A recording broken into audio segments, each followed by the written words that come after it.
আসসালামু আলাইকুম। সংবাদে আপনাদের সবাইকে স্বাগত জানাচ্ছি। আমি ফিরোজ তোহা। শুরুতেই সংবাদ শিরোনাম। পুরোদমে ইরান ইসরায়েল পাল্টাপাল্টি হামলা চলছে, আর এই মুহূর্তে আমাদের হাতে এসে পৌঁছেছে তৃতীয় বিশ্বযুদ্ধের সর্বশেষ গুরুত্বপূর্ণ তাজা আপডেট সংবাদ। প্রথমেই জানাবো আলহামদুলিল্লাহ, দখলদার ইসরায়েলের ব্যাপক ক্ষয়ক্ষতি, যা কল্পনা করতে পারেনি ইহুদিবাদীরা। ইরানের হামলায় দখলদার ইসরায়েলের ব্যাপক ক্ষয়ক্ষতি হয়েছে। এমন ক্ষয়ক্ষতি এর আগে কোনোদিন ইহুদিরা কল্পনাও করতে পারেনি, কিন্তু ইরানের হামলায় এবার ইহুদিবাদীদের এতটাই ক্ষতির সম্মুখীন হতে হয়েছে। দখলদার ইসরায়েলি বাহিনীকে দেখিয়ে দিয়েছে ইরানের শক্তি। এরপর জানাবো ইসরায়েলকে নরক দেখানোর হুঁশিয়ারি। ইরানে অব্যাহত হামলার মধ্যেই ইসরায়েলকে নরক দেখানোর হুঁশিয়ারি দিয়েছে দেশটির পার্লামেন্ট স্পিকার মোহাম্মদ বাকের গালিবাফ। তিনি বলেছেন, ইরানের সশস্ত্র বাহিনী বর্বর শত্রু ইসরায়েলকে অসহায় করে ছাড়বে, কারণ এই শত্রু কোনো রেড লাইনের প্রতি শ্রদ্ধাশীল নয়।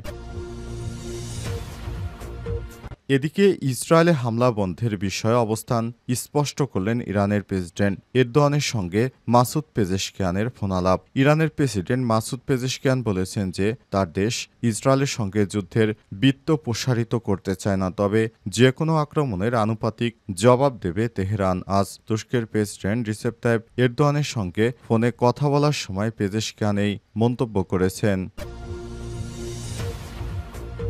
এবারে জানাবো ইরান ইসরায়েল সংঘাত বন্ধে মধ্যস্থতা করতে প্রস্তুত পুতিন এবং এরদোয়ান। ইরান ও ইসরায়েলের মধ্যে গত 4 দিন ধরে যে পাল্টাপাল্টি হামলা চলছে, সেটি বন্ধের জন্য মধ্যস্থতার আগ্রহ দেখিয়েছে রুশ প্রেসিডেন্ট ভ্লাদিমির পুতিন এবং তুরস্কের প্রেসিডেন্ট রিসেপ তাইপ এরদোয়ান। খবর বিবিসির প্রতিবেদনে বলা হয়েছে, উভয় আলাদাভাবে জানিয়েছেন সংঘাত বন্ধের লক্ষ্যে তারা মধ্যস্থতা করতে প্রস্তুত রয়েছে।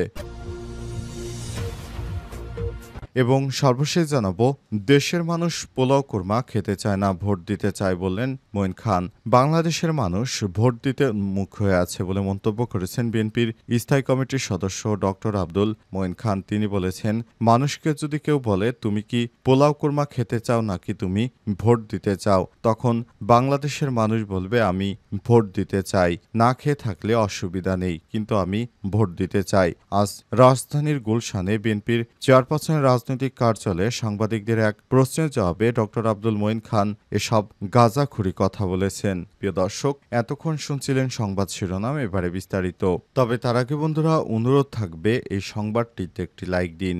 এই চ্যানেলে আপনি নতুন হয়ে থাকলে আমাদের সংবাদটি দেখতে দেখতে চ্যানেলটি সাবস্ক্রাইব করে রাখুন। কমেন্ট করে বন্ধুরা আপনার মূল্যবান মতামত জানিয়ে দিন আপনি বিশ্বের কোন দেশ থেকে বা বাংলাদেশের কোন স্থান থেকে আমাদের সংবাদটি দেখছেন এবং শুনছেন। আর বন্ধুরা, ইরান ইসরায়েল যুদ্ধে আপনি কোন দেশকে সমর্থন করেন কমেন্ট করে জানিয়ে দিন। এবারে বিস্তারিত।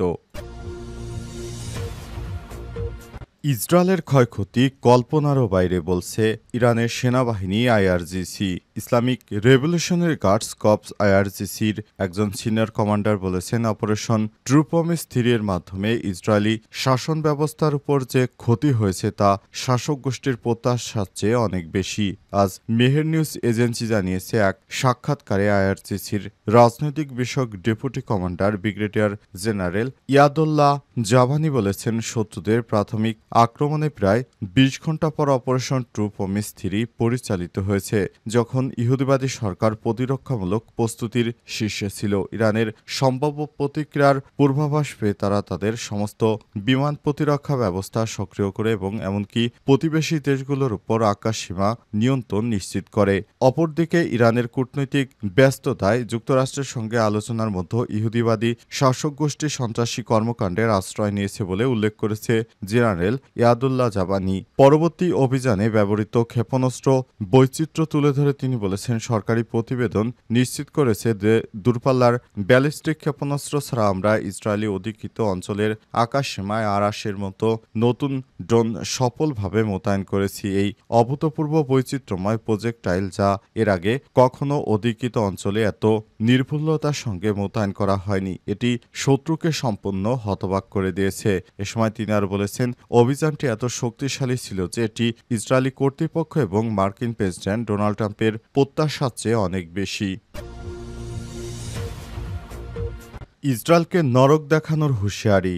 ইরানের অব্যাহত হামলার মধ্যেই ইসরায়েলকে এবার নরক দেখানোর হুঁশিয়ারি দিয়েছে দেশটির পার্লামেন্ট স্পিকার মোহাম্মদ বাকের গালিবাফ। তিনি বলেছেন, ইরানের সশস্ত্র বাহিনী বর্বর শত্রু ইসরায়েলকে অসহায় করে ছাড়বে, কারণ ওই শত্রু কোনো রেড লাইনের প্রতি শ্রদ্ধাশীল নয়। আজ পার্লামেন্টের এক উন্মুক্ত অধিবেশনে গালিবাফ এসব কথা বলেছেন। তার ভাষায়, গত কয়েক রাত ধরে যা ঘটেছে তাতে দখলদারদের দুঃস্বপ্ন এবং অপরাধীদের মধ্যে যে ভয়ের সৃষ্টি হয়েছে তা আগ্রাসনের জন্য অনুশোচনা ও শাস্তি না হওয়া পর্যন্ত চলতেই থাকবে। তিনি আরও বলেছেন, ইরানি বাহিনী শত্রুদেরকে নরক উপহার দেবে এবং বিশ্ব তাদের দুর্দশা প্রত্যক্ষ করবে।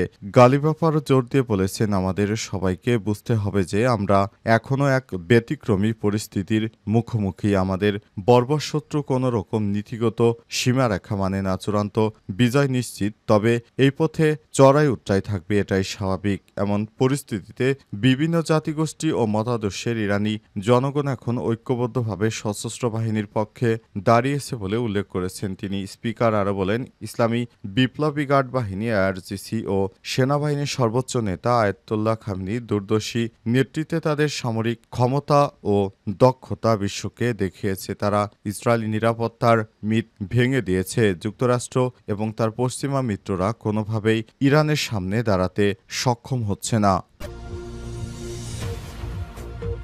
এরদোয়ানের সঙ্গে পেজেশকিয়ানের ফোনালাপ। ইসরায়েলের হামলাবন্দের বিষয়ে অবস্থান স্পষ্ট করলেন ইরানের প্রেসিডেন্ট। ইরানের প্রেসিডেন্ট মাসুদ পেজেশকিয়ান বলেছেন যে তার দেশ ইসরায়েলের সঙ্গে যুদ্ধের বৃত্ত প্রসারিত করতে চায় না, তবে যে কোনো আক্রমণের আনুপাতিক জবাব দেবে তেহরান। আজ তুরস্কের প্রেসিডেন্ট রিসেপ তাইপ এরদোয়ানের সঙ্গে ফোনে কথা বলার সময় পেজেশকিয়ান এই মন্তব্য করেছেন। ইরানের রাষ্ট্রীয় সংবাদ সংস্থার বরাতে মার্কিন সংবাদ মাধ্যম সিএনএনের এই তথ্য প্রকাশ করেছে। পেজেশকিয়ান বলেছেন, ইসরায়েলি আগ্রাসন ইরানের বেসামরিক নাগরিক, বিজ্ঞানী এবং সামরিক নেতাদের হত্যা করেছে। ইরান এই যুদ্ধ শুরু করেনি, তবে আক্রমণের মাত্রার অনুপাতে প্রতিক্রিয়া জানাবে। তিনি আরও বলেছেন, যুক্তরাষ্ট্রের সঙ্গে পারমাণবিক আলোচনায় ইরানের অংশগ্রহণ কেবলমাত্র আঞ্চলিক দেশগুলোর উপর ইহুদিবাদী সরকারের আক্রমণ বন্ধের উপর নির্ভর করে। তুরস্কের রাষ্ট্রীয় সংবাদ সংস্থা অনুসারে এরদোয়ান পেজেশকিয়ানকে বলেছেন যে তুরস্ক সংঘাত কমাতে এবং পারমাণবিক আলোচনায় ফিরে আসার জন্য সহায়তাকারী ভূমিকা পালন করতে প্রস্তুত। এদিকে ইসরায়েলের সঙ্গে উত্তেজনা কমাতে ইরানকে এখনই আলোচনায় বসা উচিত বলে মন্তব্য করেছেন মার্কিন প্রেসিডেন্ট ডোনাল্ড ট্রাম্প। তিনি বলেছেন, আমি বলবো ইরান এই যুদ্ধে জিতছে না, তাই দেরি হওয়ার আগেই তাদের কথা বলা উচিত। আজ G7 সম্মেলনের ফাঁকে কানাডার প্রধানমন্ত্রী মার্ক কার্নির সঙ্গে বৈঠকের শুরুতে ট্রাম্প এসব কথা বলেছেন। প্রসঙ্গত, ইরানের পারমাণবিক কর্মসূচি বন্ধের লক্ষ্যে 13 জন দেশটিতে ভয়াবহ হামলা চালায় ইসরায়েল। এতে ইরানের শীর্ষ কমান্ডার, বিজ্ঞানী সহ কয়েকজন মানুষ হতাহত হয়েছে। জবাবে ইসরায়েলেও ব্যাপক হামলা চালায় ইরান। এতে বহু মানুষ হতাহতের খবর এসেছে। এরপর থেকেই দুই দেশেই একে অপরের উপর নিয়মিত হামলা চালিয়ে আসছে। দেশের মানুষ পোলাও কোরমা খেতে চায় না, ভোট দিতে চায় বললেন মঈন খান। বাংলাদেশের মানুষ ভোট দিতে উন্মুখ হয়ে আছে বলে মন্তব্য করেছেন বিএনপির স্থায়ী কমিটির সদস্য ডক্টর আব্দুল মঈন খান। তিনি আর বলেছেন, মানুষকে যদি কেউ বলে যে তুমি কি পোলাও কোরমা খেতে চাও, কি তুমি ভোট দিতে চাও, তখন বাংলাদেশের মানুষ বলবে আমি ভোট দিতে চাই, না খেয়ে থাকলে অসুবিধা নেই। আজ রাজধানীর গুলশানে বিএনপির চেয়ারপারসনের রাজনৈতিক কার্যালয়ে সাংবাদিকদের এক প্রশ্নের জবাবে ডক্টর আব্দুল মঈন খান এই গাঁজাখুরি কথা বলেছেন। নির্বাচন নিয়ে কি কথা হয়েছে সাংবাদিকদের এমন প্রশ্নের উত্তরে তিনি বলেন, বাংলাদেশের মানুষের ইচ্ছার প্রতিফলন দেখতে চায়।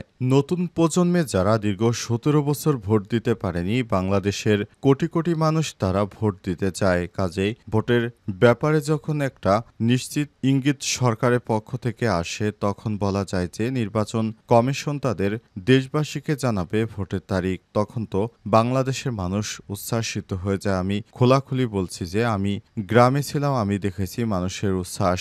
আমার মনে হয় সারা দেশে সেটাই হয়েছে। আব্দুল মঈন খান আরও বলেছেন, 13 জন একটা মিটিং হয়েছে, এটা অবাক কাণ্ড। আমি ডক্টর ইউনূস সাহেবের সঙ্গে দেখা করে বলেছি, আপনি শুধু নির্বাচনের দিনটি ঘোষণা দেন, দেখবেন বাংলাদেশের সব সমস্যা একদিনেই দূর হয়ে যাবে। 13 জনের পর থেকে বাংলাদেশের একটা গুণগত পরিবর্তন হয়েছে, এটা কিন্তু অস্বীকার করার কোনো উপায় নেই। তার মানে এতদিন বিশৃঙ্খলা করতে করত বিএনপি, এখন ১৩ জনের পর থেকে তারা বিশৃঙ্খলা বন্ধ করেছে। মানুষ যেখানে চিন্তা করছে যে দেশে আবার গণতন্ত্র ফিরে আসবে, এই গণতন্ত্রের জন্যই তো বাংলাদেশ সৃষ্টি হয়েছিল। ৭১-এ লাখ লাখ মানুষ জীবন দিয়েছিল। আমাদের গণতন্ত্র প্রয়োজন এবং গণতান্ত্রিক যে প্রতিষ্ঠান সেগুলোকে পুনর্গঠিত করতে হবে, শক্তিশালী করতে হবে, যাতে মানুষ তার গণতান্ত্রিক অধিকার এদেশে প্রয়োগ করতে পারে।